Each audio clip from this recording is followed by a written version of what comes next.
नमस्कार, मी जयश्री देसाई. अल्टिमेट आरोग्य या माझ्या यूट्यूब चॅनलमध्ये आपणा सर्वांचं हार्दिक स्वागत.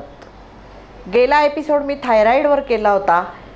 खरं तर माझ्या मनात थायरॉईडवर एकच एपिसोड करायचा असं मनात होतं, पण त्याच्यावर जो रिस्पॉन्स मिळाला त्याच्यामुळे या समस्येचं जे स्वरूप व्यापक आहे हे मला माहिती होतं. त्याचं गांभीर्य हे माझ्या लक्षात आलं आणि म्हणून 1 किंवा 2 एपिसोड्स अजून मी फक्त थायरॉईडवर करणार आहे. अनेकांनी मला विचारलं रिफ्लेक्सॉलॉजीमध्ये काही नाही का, कारण आपण कंटिन्युटीमध्ये रिफ्लेक्सॉलॉजी हा विषय घेतो आहोत, तर ह्याच्यावर काही उपाय नाही आहेत का, आहारात त्याच्यावर काही उपाय नाही आहेत का. आता मी माझं जर उदाहरण सांगायचं तर मला गेली 25-30 वर्ष थायरॉईड आहे. इतकी वर्ष नोकरी असताना आपल्याकडे लक्ष द्यायला वेळ होत नाही, व्यायाम करायला वेळ होत नाही, खाण्याच्या वेळा पाळल्या जातात असं नाही. त्यात माझा व्यवसाय पत्रकारितेचा असल्यामुळे त्याची आव्हानात्मक तो असल्याने सगळ्याच दृष्टींनी ताणतणाव घरचे बाहेरचे आपल्याला घ्यावे लागतात. आणि असं जेव्हा होतं तेव्हा ॲटोमॅटिकली आपलं जे पहिलं शिकार होते ती आपल्या स्वास्थ्याची होते. त्यात मला जो थायरॉईड आला होता तो जेनेटिक होता, म्हणजे माझ्या आईला होता म्हणून माझ्याकडे आला होता. त्यामुळे मी असं गृहीत धरलं होतं की जेनेटिक आहे त्याच्यामुळे तो बरा होणार नाही, मला आयुष्यभर गोळ्या घ्यायच्या आहेत. पण जेव्हा मला वेळ मिळाला आणि मी ह्याच्या अभ्यासात जास्त वळले तेव्हा माझ्या लक्षात आलं की अगदी जेनेटिक थायरॉईड असेल तरीसुद्धा तो दूर होऊ शकतो आणि तो दूर करण्याचे प्रयत्न आपण करायला हवेत. कारण थायरॉईड ही आपल्या शरीरातली इतकी महत्त्वाची ग्रंथी आहे की आपल्या शरीराचा पूर्ण मेटाबॉलिझम, आपला विकास, लहान मुलांच्या बाबतीत उंची वाढणं हे सगळं त्याच्यावर अवलंबून आहे. आणि पूर्वी जे सगळे विकार 40 नंतर लोक वर काढत होते ते सगळे आता लहानपणापासून दिसायला लागलेले आहेत.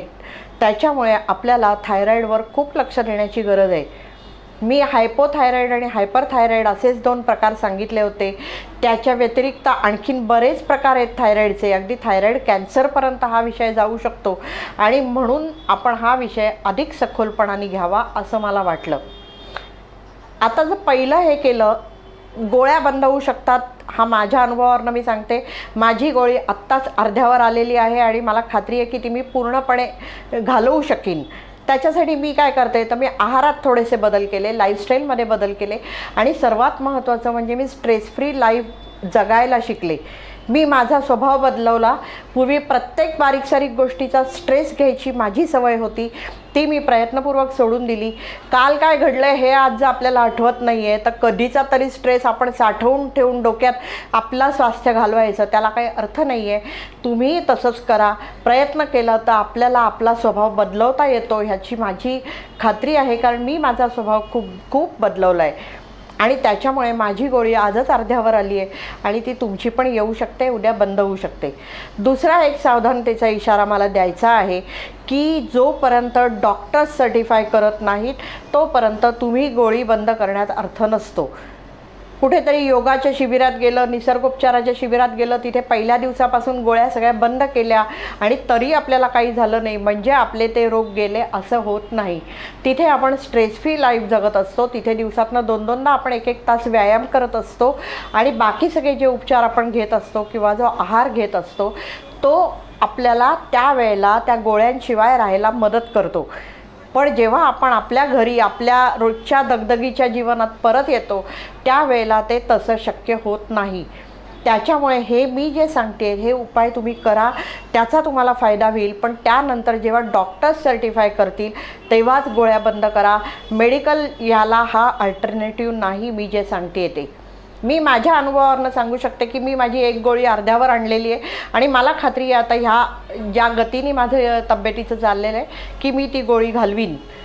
तसंच तुम्हीही करू शकता.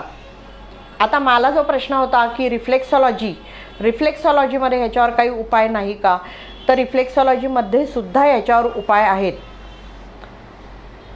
रिफ्लेक्सॉलॉजीप्रमाणे मी जे चार्ट दाखवलेत किंवा आत्ताही मी तुम्हाला जो चार्ट दाखवते आहे त्याप्रमाणे हा जो भाग आहे हा मेंदूचा भाग आहे. मेंदू, पिट्युटरी ग्लँड इथे असते आणि ती थायरॉईड ग्लँडला आदेश देत असते की आता TSH किती हे करायचं, T4 T3चं प्रमाण, बाकीचे अंतःस्रावी ग्रंथींचे स्राव. पिट्युटरी ग्रंथींच्या आदेशानुसार थायरॉईड ग्लँड बाकीच्या अंतःस्रावी ग्रंथींच्या स्रावाचं नियोजन करत असते. मी म्हटलं तसं की हा एक अदृश्य तराजू आहे आपल्या शरीरात बसवलेला देवानी, त्यामुळे तो तेवढाच महत्त्वाचा आहे. हे जे ठिकाण मी तुम्हाला दाखवलं हे मेंदू आणि पिट्युटरी ग्लँडचं ठिकाण आहे. त्याच्यामुळे हे जर दाबलं तर आपली पिट्युटरी ग्लँड कार्यान्वित होणार आहे. अंगठ्याचं पहिलं पेर दोन्ही हातांचं, एकदा ह्या हाताने इथे करायचं, एकदा ह्या हाताने इथे करायचं. त्याच्यानंतर हे जर डोकं धरलं, हे जर मेंदूचं ठिकाण धरलं तर मानेचं ठिकाण, अंगठ्याची सुरुवात हे येतं. कारण शरीर सलग आहे, त्याच्यामुळे हे डोकं म्हटल्यावर ही मान येणार. त्याच्यामुळे इथे जर दाबलं तर आपल्याला थायरॉईड ॲक्टिवेट करायला मदत होते. थायरॉईड ग्लँड ॲक्टिवेट करायला किंवा तिचे व्यायाम मी गेल्या एपिसोड्समध्ये दाखवलेत, ते तर करायचेच आहेत. त्या व्यतिरिक्त रिफ्लेक्सॉलॉजीप्रमाणे सुद्धा इथे जर दाबलं तर आपल्याला त्याचा फायदा होऊ शकतो. हे मी आधी जेव्हा रिफ्लेक्सॉलॉजी घेतलं होतं तेव्हा मी म्हटलं होतं की वेगवेगळ्या प्रकारे करता येतं.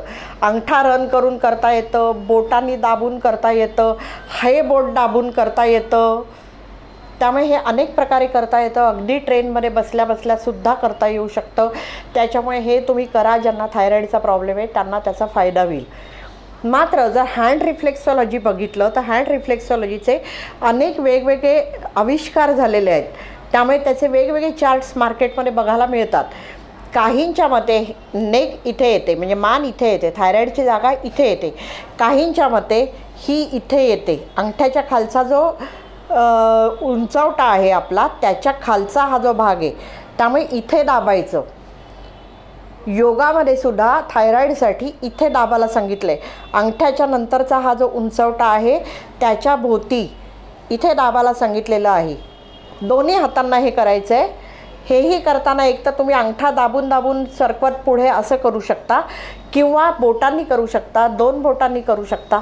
महत्त्व ते दाबून ॲक्टिवेट करण्याला आहे. तुम्हाला जसं सोयीचं वाटेल तसं तुम्ही हे करू शकता.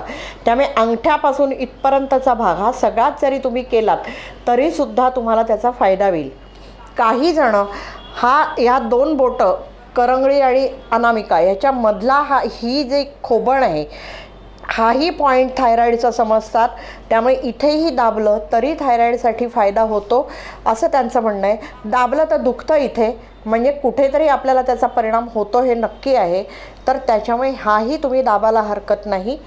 आता हीच गोष्ट पायाच्या रिफ्लेक्सॉलॉजीची आहे. तुम्हाला आत्ता स्क्रीनवर पायाच्या रिफ्लेक्सॉलॉजीचा चार्ट दिसत असेल. तिथेही अंगठा जो आहे ते मेंदूचं आणि पिट्युटरी ग्लँडची ती जागा आहे आणि त्याच्या खाली पहिलं पेर अंगठ्याचं ही मानेची जागा येते. त्यामुळे तिथे जर दाबलं तर थायरॉईड ॲक्टिवेट करायला मदत होते.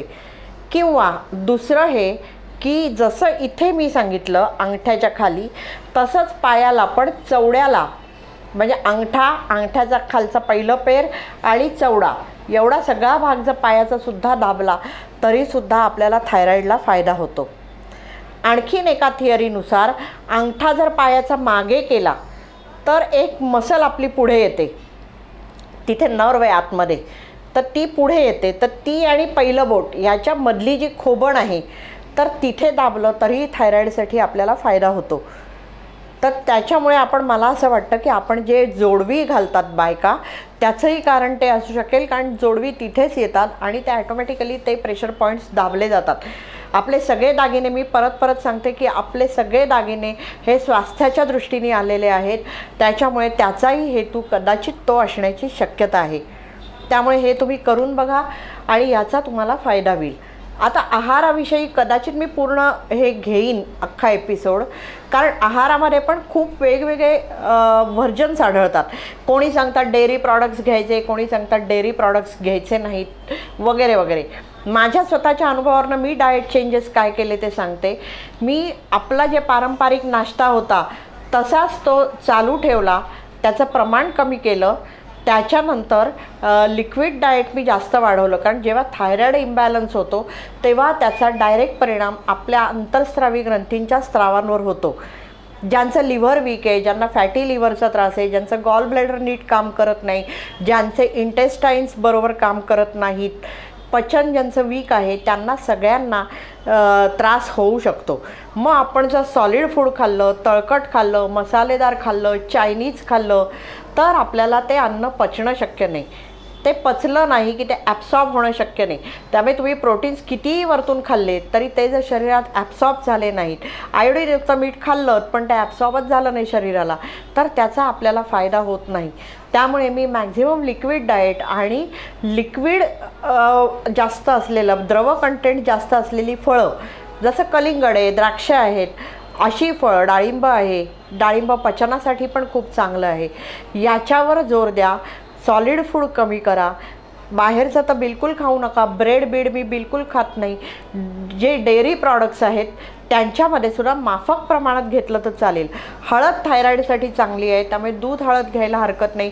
पण म्हशीचं दूध पचायला कठीण आहे, त्यामुळे गाईचं दूध जर घेतलं तर त्याचा फायदा अर्थातच जास्त आहे, कारण ते पचायला हलकं आहे, त्याच्यामुळे त्याचं ॲब्सॉर्प्शन आपल्या शरीरात जास्त होतं.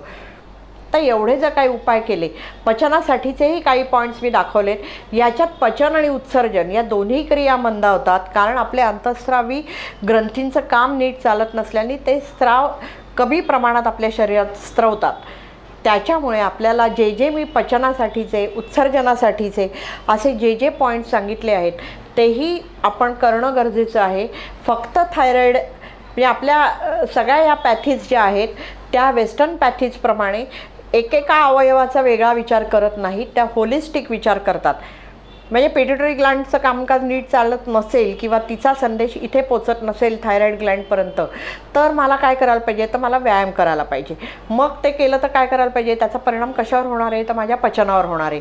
मग तो पचन सुधारण्यासाठी मला काय करायला पाहिजे, असं सगळं ते इंटरलिंक्ड आहे. त्यामुळे मी एकच घेतलं आणि त्याचा फायदा झाला असं होत नाही. त्याच्यामुळे माझी नम्र विनंती आहे की आपणही हा होलिस्टिक ॲप्रोच ठेवूया. मन आणि शरीराचं अतूट नातं आहे, त्यामुळे जर स्ट्रेस घेत राहिलात तर हे कितीही उपाय केलेत किंवा कितीही औषधं घेतलीत तरीही त्याचा उपयोग होणार नाही.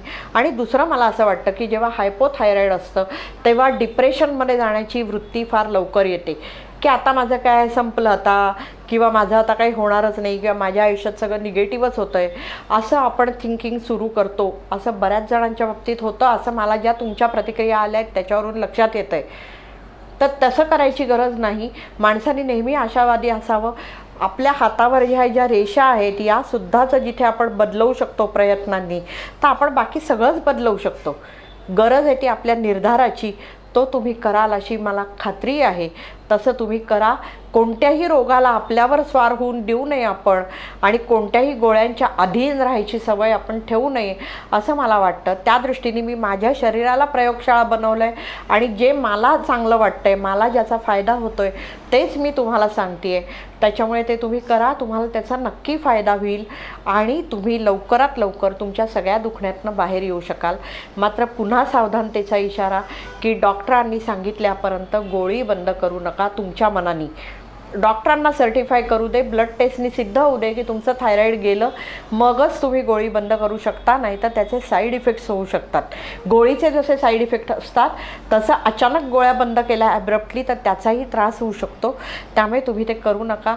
एवढीच माझी नम्र विनंती आहे. तूर्त इथेच थांबते. धन्यवाद.